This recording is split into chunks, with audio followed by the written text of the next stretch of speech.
یہ ہے مودودی صاحب کی تفسیر، پہلی جلد صفحہ 288۔ مودودی صاحب کی تفسیر تفہیم، پہلی جلد صفحہ 288، اور ان کا حاشیہ 99 نمبر ہے، حاشیہ 99 نمبر ہے، انہی آیات پر حاشیہ ہے۔ سود خواری جس سوسائٹی میں موجود ہوتی، مودودی صاحب لکھتے ہیں، سود خواری جس سوسائٹی میں موجود ہوتی ہے اس کے اندر سود خواری کی وجہ سے دو قسم کے اخلاقی امراض پیدا ہوتے ہیں۔ سود لینے والوں میں حرص، طمع، بخل، خود غرضی 4، اور سود دینے والوں میں نفرت، غصہ، بغض، حسد۔ احد کی شکست میں ان دونوں قسم کی بیماریوں کا کچھ نہ کچھ حصہ شامل ہے۔ صحابہ کو شکست اس لیے ہوئی کہ وہ حرص، طمع، بخل، خود غرضی، نفرت، غصے، بغض و حسد کے اندر مبتلا تھے، تو ان کی تو پھر اصلاح ہی نہیں ہوئی۔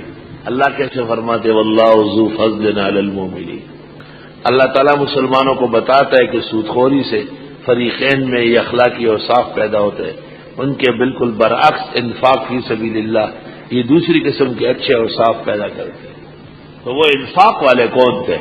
جو صحابہ تھے، وہ تو برائی میں مبتلا ہوئے، پھر وہ اچھے اوصاف والے معاذ اللہ ان کے نزدیک مشرکین ہوں گے۔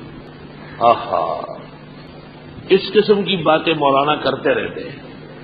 اس تفسیر کے صفحہ 6 پر یہ لکھتے ہیں، میں نے اس کتاب میں ترجمے کا طریقہ چھوڑ کر آزاد ترجمانی کا طریقہ اختیار کیا ہے۔ اللہ، آزاد ترجمے کی کیا ضرورت ہے؟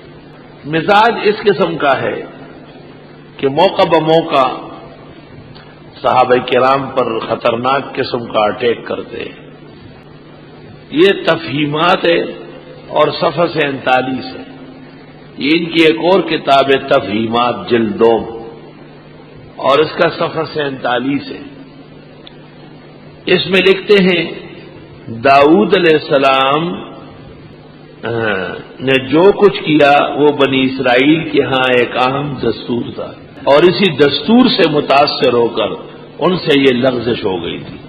دستور یہ تھا کہ کوئی کسی کی بیوی پر عاشق ہو جاتا تو بیوی اس سے چھین لیتا تھا کہ یہ مجھے پسند آئی ہے، جیسے قلم کسی کے پاس ہو آپ اس سے لے لیں گے، یہ مجھے دے دیں۔ یہ مودودی صاحب کی تاریخ دانی ہے، انبیاء اور صحابہ کے بارے میں اخلاق ہے۔ اس کا حاشیہ سننے کا ہے، کہتے ہیں یہ یہودی اخلاق ہی کا اثر تھا کہ مدینہ میں بعض انصار اپنے مہاجر بھائیوں کی خاطر اپنی بیویوں کو طلاق دے کر ان سے بیع دینے پر رضامند ہو گئے۔ وہ جو سعد ابن ربی نے عبد الرحمن ابن عوف کو کہا کہ میری 2 بیویاں ہیں، ان میں سے ایک کو آپ پسند کر لے، میں طلاق دے دوں گا، جب عدت گزر جائے آپ اس سے نکاح کر لیں۔ مولانا کہتے ہیں یہ یہودی اخلاق کا اثر، صحابہ کرام پر یہودیت غالب تھی معاذ اللہ، اور اللہ فرماتے وَيُؤْثِرُونَ عَلَىٰ أَنفُسِهِمْ وَلَوْ كَانَ بِهِمْ خَصَاصَةٌ۔ اس قسم کی باتوں کا عام مزاج ہے، اس سے باز نہیں آ سکتے۔ چنانچہ اس کتاب کے 122 صفحے پر ہے اجعلنی علی خزائن الارض، سورۃ یوسف کی ہے، زمین مصر کے تمام وسائل اور ذرائع میرے اختیار میں دے۔ یہ محض وزیر مالیات کے منصب کا مطالبہ نہیں تھا جیسے کہ بعض لوگ سمجھتے ہیں، بلکہ یہ ڈکٹیٹرشپ کا مطالبہ تھا، اور اس کے نتیجے میں سیدنا یوسف علیہ السلام کو جو پوزیشن حاصل ہوئی وہ قریب قریب وہی پوزیشن تھی جو اس وقت اٹلی میں مسولینی کو حاصل ہے، اس فرق کے ساتھ کہ اٹلی کا بادشاہ مسولینی کا معتقد نہیں، محض اس کی پارٹی کے اثر سے مجبور ہے، اور مصر میں بادشاہ خود حضرت یوسف کا مرید ہو چکا تھا، ورنہ دونوں جو ہے نا مسولینی اور ڈکٹیٹر ہے معاذ اللہ۔ اب اس کی گرفت کا طریقہ یہ کہ آپ کہیں کہ مولانا مودودی جماعت اسلامی میں ڈکٹیٹرشپ کے قائل تھے، اور ان کی حیثیت مودودیوں کے ہاں وہی تھی جو مسولینی کی تھی، تو کوئی مودودی اس کو سننے کے لیے تیار نہیں، تو آپ کہیں کہ آپ اپنے ایک رہنما کے لیے یہ کلمات برداشت نہیں کرتے، تو اللہ کے معصوم پیغمبر کے لیے ایسے قریب قبیح جملے کیسے بے ادبی کے پاداش میں نہیں آئیں گے۔